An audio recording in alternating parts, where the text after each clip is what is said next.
এবং মিডিয়া কর্মী ভাই বোনেরা আসসালামু আলাইকুম। আমি ছোট্ট একটা ইনফরমেশন দিই।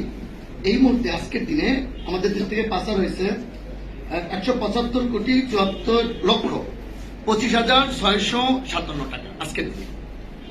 আজকে একটি তথ্য হলো সিঙ্গাপুরের শ্রমিক গ্রুপের আজিজ সাহেব, অর্থাৎ টাকা বেড়ে গেছে ৪১ থেকে ৩৭-এ। আজকের দিনে আর একটা তথ্য, সুইস ব্যাংকে প্রচুর পরিমাণে টাকা ফ্রিজ হয়েছে। এই যখন দেশের অবস্থা, সবার দৃষ্টি ডক্টর ইউনূসের দিকে। তিনি একজন সুদখোর। ইউনূস সুদখোর কিনা তার আগে একটা প্রেক্ষাপট বলি।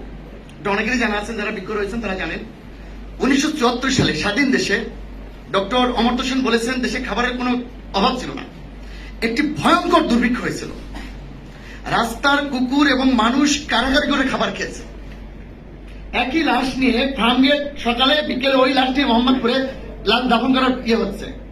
কচু গাছের নিচে কচু ছিল না। 2 আনা লবণ 60 টাকা থেকে 80 টাকা হয়ে গেল। বাসন্তী নামের একটা মেয়ে জাল পরে লজ্জা নিবারণ করতেছে, সেই ছবি ইত্তেফাকে ছাপা হলো। একটা ছেলে বমি করতেছে, আর একটা ছেলে ওই বমি খাচ্ছে। ওই প্রেক্ষাপটে রফিক হাজরা, যিনি একজন মুক্তিযোদ্ধা ছিলেন, তিনি লিখেছিলেন ভাত তো আরাম যাবে, নইলে মানচিত্র খাবো।